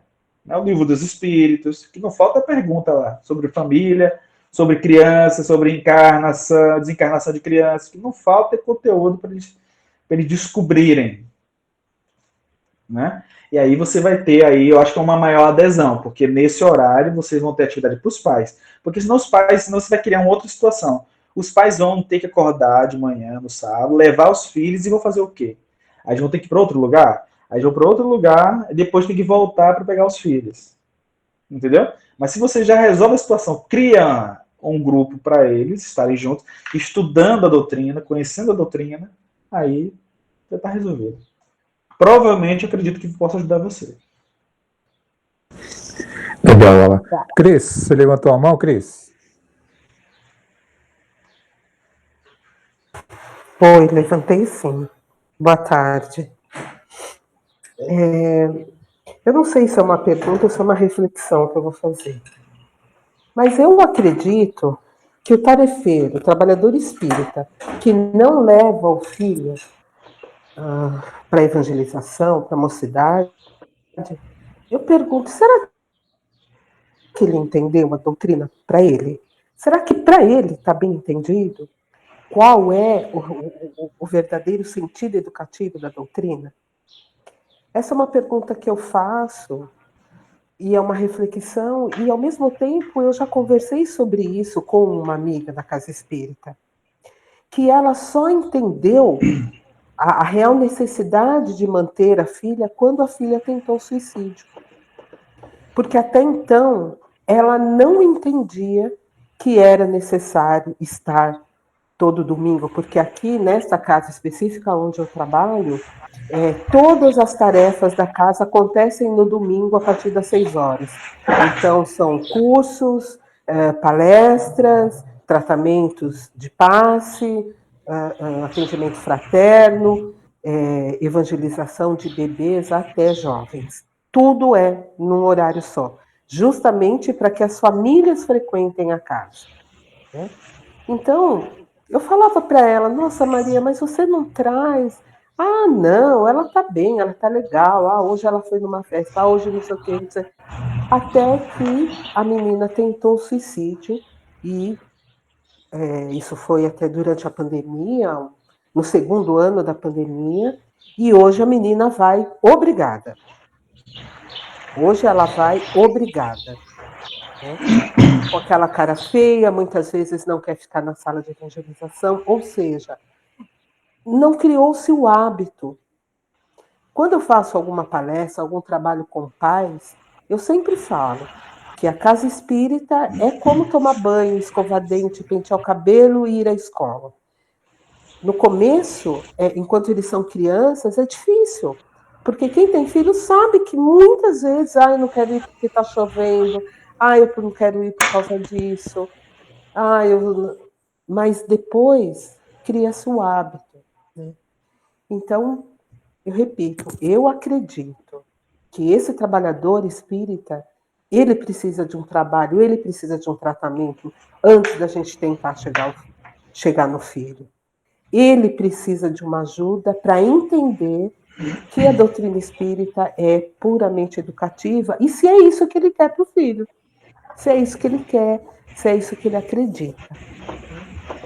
Então, desculpem se eu fui muito grosseira até, mas eu acredito nisso. Como mãe, hoje, com 3 filhos adultos, casados, com o meu neto frequentando a evangelização, eu olho para trás e falo, nossa, eu acreditei tanto que eu consegui, né? E ainda assim não é fácil, porque a vida não é fácil para ninguém, né? Esse mundo de provas e expiações não está fácil. Quanto mais se não tiver em lugar nenhum, né? Então, eu acho que a gente precisa ajudar mais aos nossos companheiros de trabalho que estão muitas vezes ao nosso lado na sala de passe, né? Realizando tarefas na casa. É isso. Obrigada. Perfeito. Perfeito. Vou ver se eu lembro tudo que eu preciso falar aqui rapidinho, né? Tentar ajudar. Ó, você falou várias coisas que eu acho que são importantes. Tem um quê de verdade. Está baseado, obviamente, na sua experiência. Eu acredito que eu falo por mim, né? Na minha experiência, a evangelização foi muito importante para mim. Aí, essa experiência foi importante para mim. Eu entendi muitas coisas. Por isso que eu falei no início. Eu consegui saciar a minha sede, minha fome, por perguntas. Eu não fui para casa espírita por causa da dor, nem fui pelo amor. Eu fui pelo questionamento, pelas interrogações que permearam a minha mente. E aí eu encontrei finalmente um pouco de paz. E aí eu continuei porque surgiram várias outras situações que fizeram com que eu continuasse. Eu tive que continuar mesmo, porque a doutrina quis porque quis que eu ficasse. Eu tentei correr, mas não adiantou, não. Mas aí é interessante, porque de certa forma, a doutrina espírita, se a gente for analisar tudo o que é falado ali, tem a ver com a família. E eu quando era da juventude, quando era criança, juventude, eu não entendia essa questão. Duas coisas que eu não entendia muito quando eu aprendi com a doutrina espírita. A importância da prece e sobre essa questão de falar tanto de família, de família, de família, de família. Porque eu não tinha uma família com muita gente. Era eu e minha mãe. Minha mãe solteira. Então, não tinha a referência de ter irmão, de ter essa dificuldade de relacionamento com o irmão, a facilidade ou dificuldade, de ter pai e mãe juntos, de viver essas coisas todas, né? Então, não tive. Mas, com o tempo, eu fui aprendendo.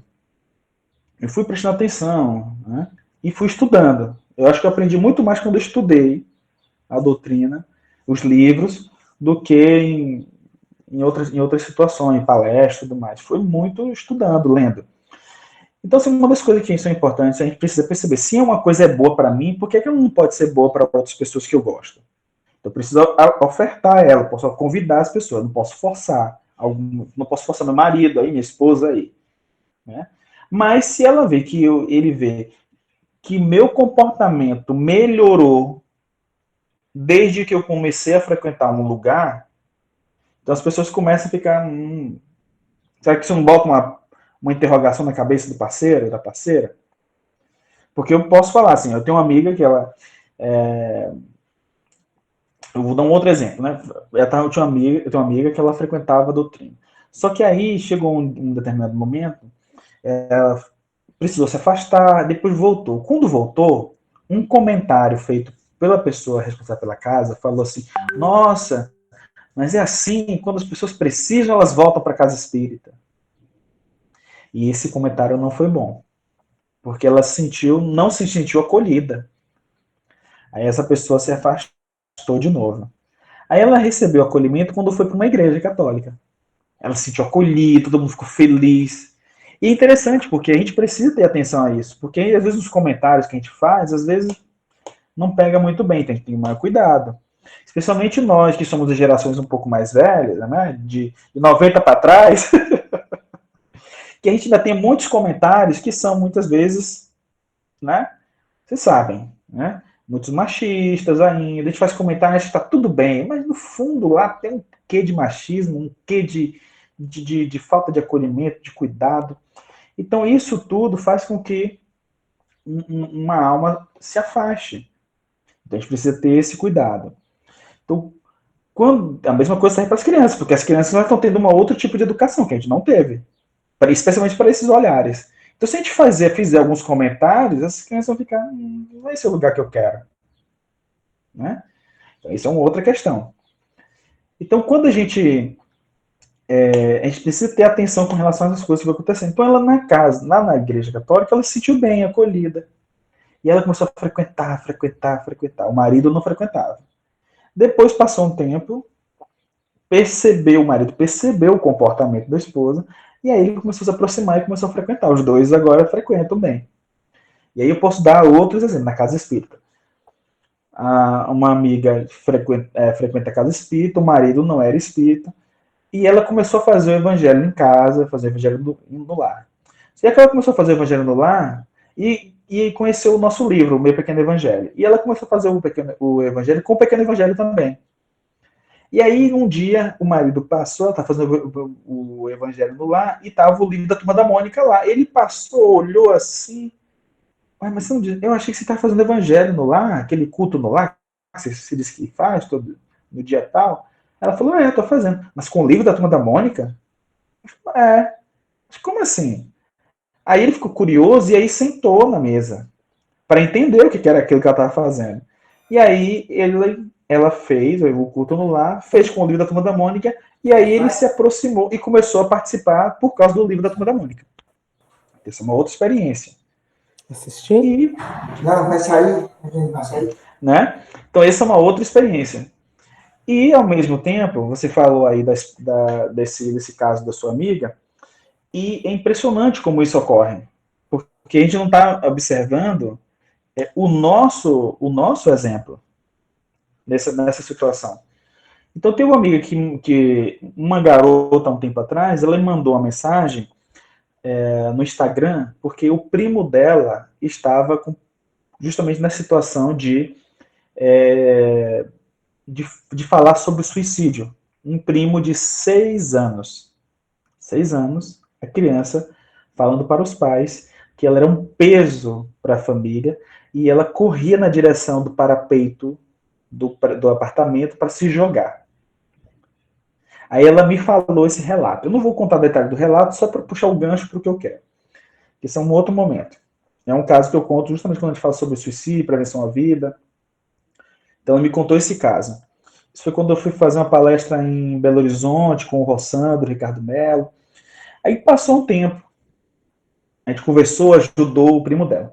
Passou um tempo, essa menina voltou a conversar comigo. Acho que mais de um ano depois. Contando a história de uma amiga dela.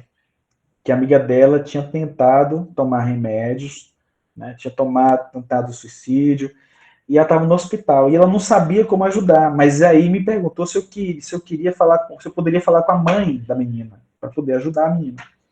Ela disse que já tinha falado com a mãe e tudo mais, perguntou se podia, eu falei, posso. Aí ela falou, ela é espírita também. Ela é espírita? E aí, como a Maria Cristina falou, ela é espírita, voluntária no CVV, e a filha passou por essa questão de tentativa de suicídio. Então, a gente precisa ficar bem atento, porque isso pode acontecer com qualquer um de nós. Então, o quanto que nós estamos afastados do real sentido que a doutrina espírita nos traz. Porque a doutrina espírita, eu não sei para vocês, mas eu acredito que sim.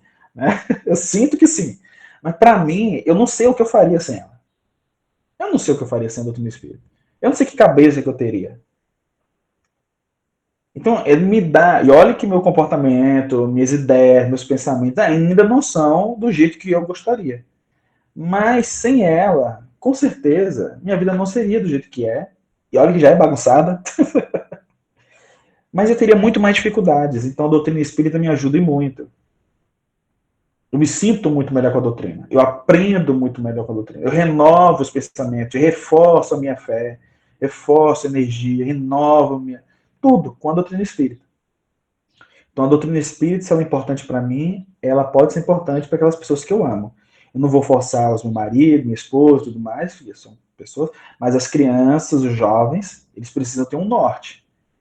Se eles não quiserem frequentar a doutrina espírita depois de um tempo, quando adultos, não tem problema. O objetivo não é, a evangelização não é formar novos espíritas. Né? São cidadãos de bem. Então, se eu consigo fazer com que meu filho frequente a doutrina espírita, e depois eles vão e escolhem frequentar uma igreja, se eles vão colocar em prática aquilo que a igreja está pregando, que o evangelho está pregando, tá bem também. E aí vem o outro exemplo que vou falar só rapidinho.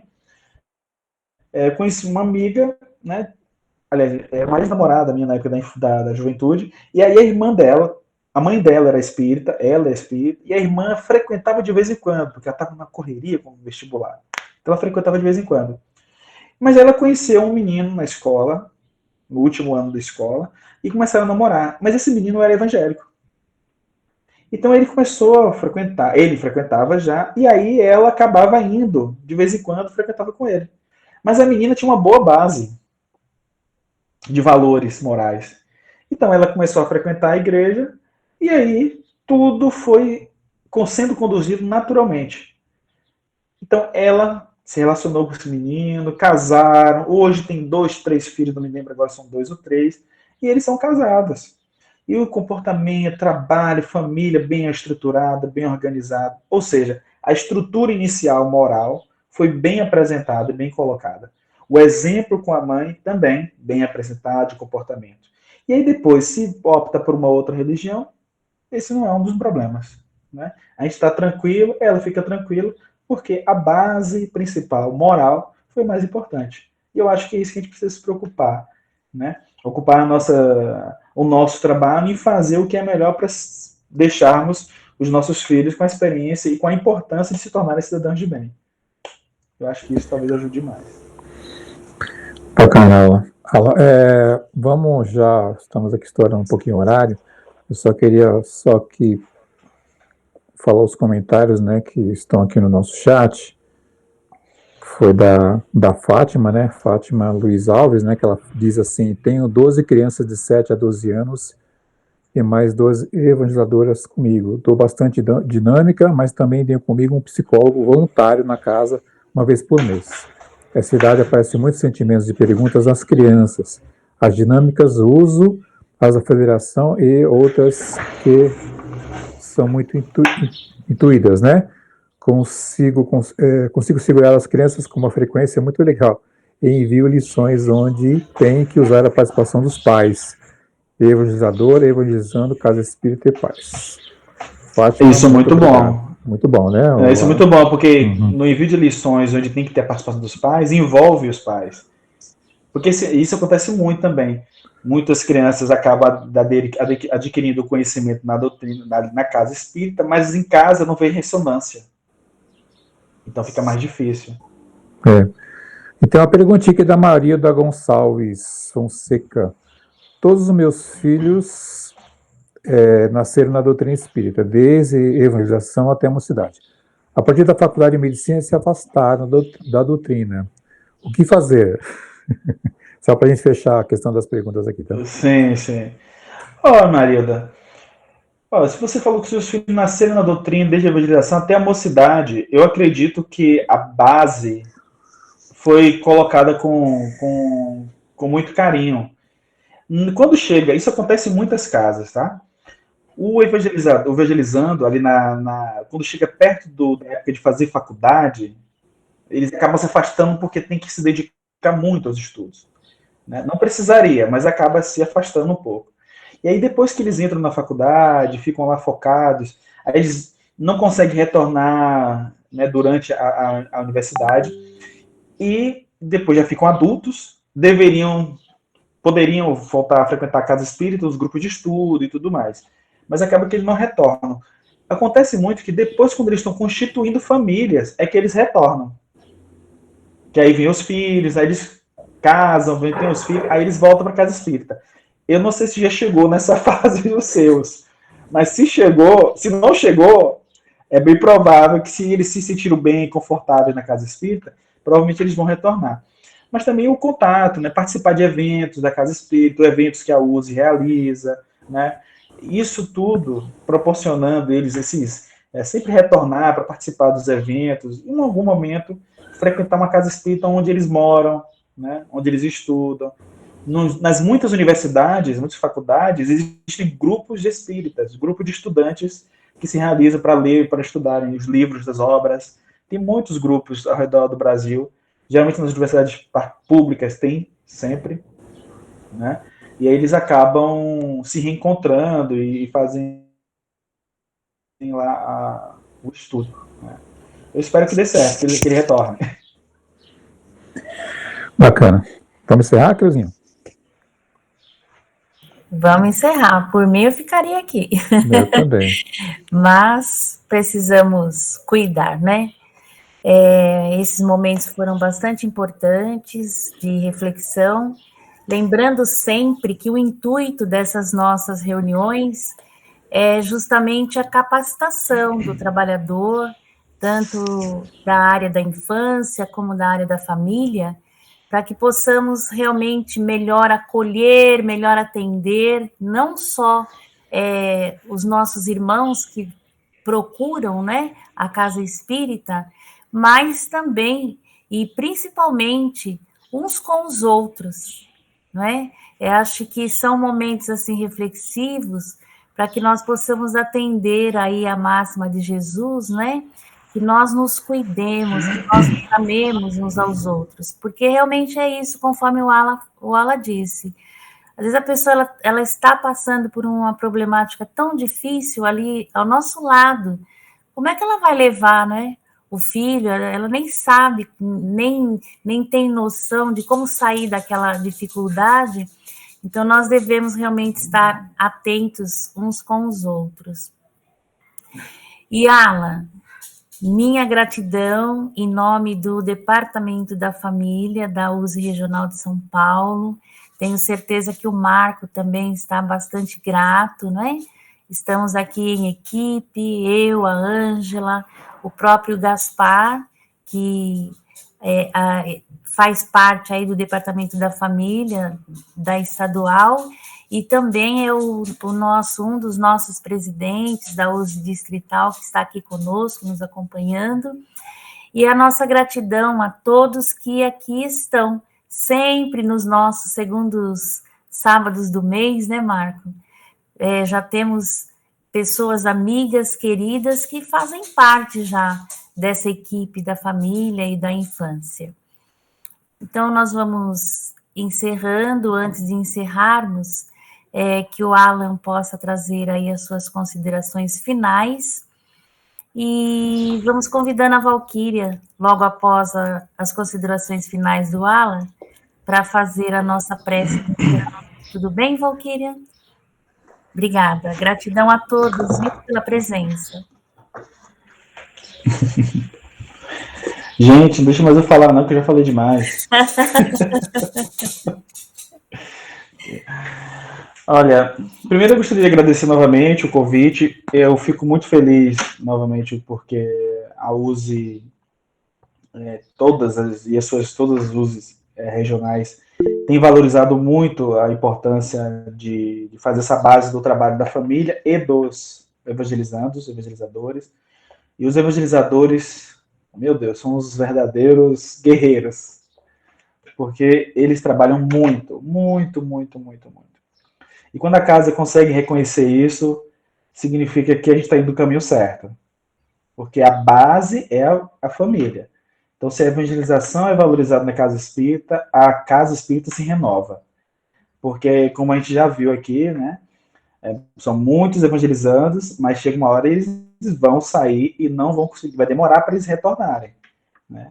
E que tomarem que retornem quando eles, por amor, né, quando precisam retornar para construir as suas famílias, e não pela dor.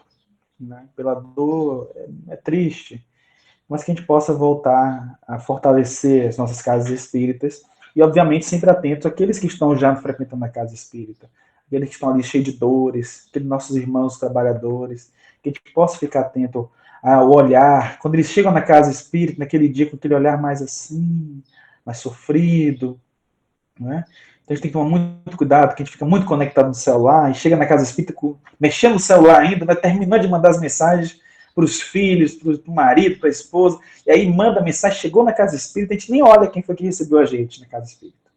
Quem foi que deu bom dia, a gente falou, oi, bom dia, e já olha assim, voltou, e nem olhou. Então naquele dia aquela pessoa pode estar ali sentindo tanta dor. Então que a gente possa ter esse olhar.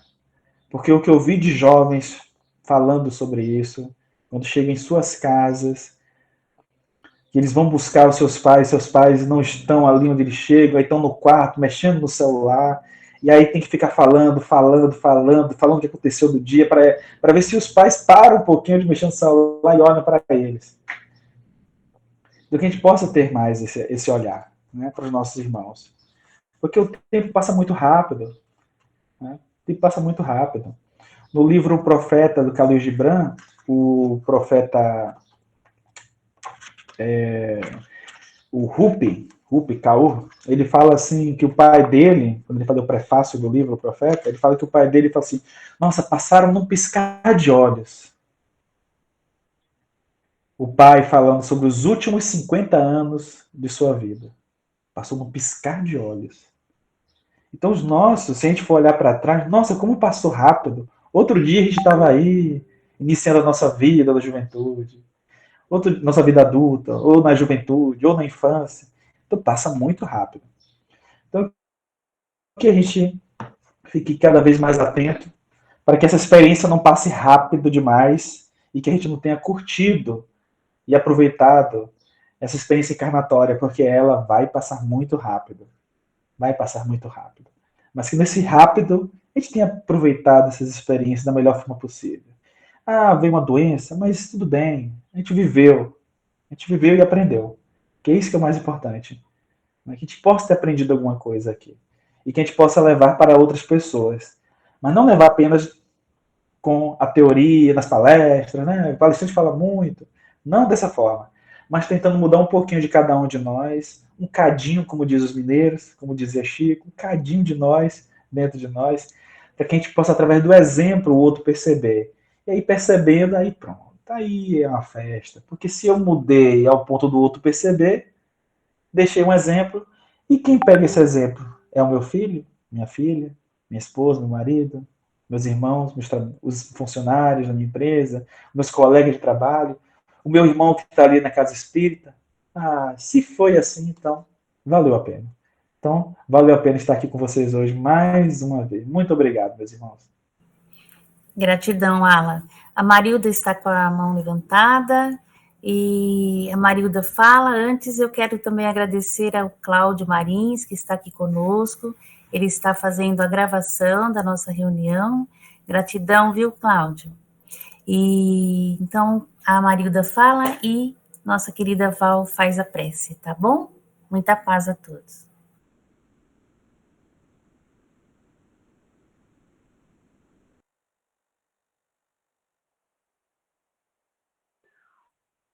Agradecemos, Marilda, seu então. microfone está desligado. Ah, ela falou. Ela falou? Ela já falou, já, Cleide. Ah, para mim não apareceu. Então, nós agradecemos esses corações amigos que nos reunimos num sábado à tarde, a fim de melhorar o trabalho junto à infância, junto à família, no fortalecimento, no amparo, dando as nossas possibilidades. Pai da vida, estamos aqui, servos teus, a realizar um trabalho de disseminação do Evangelho de amor, a começar por nós. Abençoa cada um aqui, agradecendo esse incentivo do nosso colega Alan, que trouxe pelas suas falas tanto estímulos, tantas ideias, a troca com as reflexões dos amigos, saímos fortalecidos e com nova oportunidade e engajamento de continuar a tarefa. Pedimos a Deus que abençoe o nosso propósito e que conte com a nossa disposição de trabalhador, de servo.